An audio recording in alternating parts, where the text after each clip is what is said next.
दिनेश जी को खाना खिला दो। नहीं ठीक है, मेरे लिए प्लस से हम लोग इस नदी को सरकार के संज्ञान में लाने की कोशिश कर रहे थे, क्योंकि फल्गु नदी बहुत पहले से ही सरकार के संज्ञान में था। दूसरे बड़े संस्थाएं जो भी है अब इस पर लगी है और इसकी सर्वे चल रही है। और हम लोगों को जैसा हम लोगों को कहा गया या हम लोगों से जो बात हुई विवाद, बोधगया में एक निरंजना नदी भी है जिस नदी किनारे भगवान बुद्ध ने ज्ञान प्राप्त किया था। लेकिन बड़ा अफसोस की बात है कि ये भारत सरकार के संज्ञान में नहीं था। फल्गु नदी था लेकिन ये नदी संज्ञान में भी नहीं था।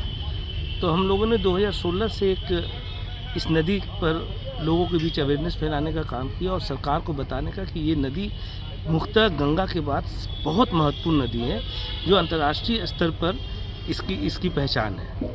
क्योंकि जितने बौद्ध देश हैं वो इनको बहुत पवित्र नदी मानते हैं और इस नदी की स्थिति आज ऐसी हो गई है कि इसका खनन होना, इसमें सारी नालियों को गिरना, इसका पानी जैसे सारी नदियों को पूरे देश में हो रहा है। तो इस बार समझ लीजिए पहली बार है कि भारत सरकार ने कि जल संसाधन विभाग के द्वारा इस नदी को नमामि गंगा के बाद ये दूसरी नदी है, नमामि निरंजना के रूप में इसको एक्सेप्ट किया है।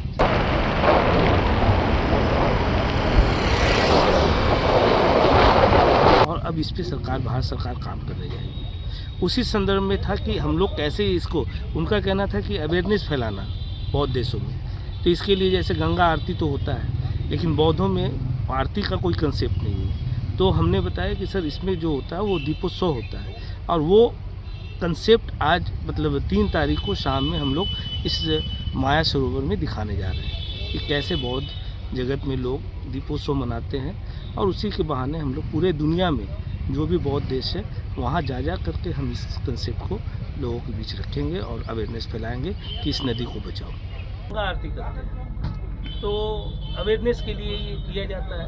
तो वैसे ही कोई वैसा चीज़ जिससे अवेयरनेस बढ़ाया जाए पूरी दुनिया में भगवान बुद्ध के इस नदी के बारे में, तो हम लोगों ने बोला कि भाई इसमें तो आरती का कोई कंसेप्ट नहीं है, दीपोत्सव मनाया जाता है।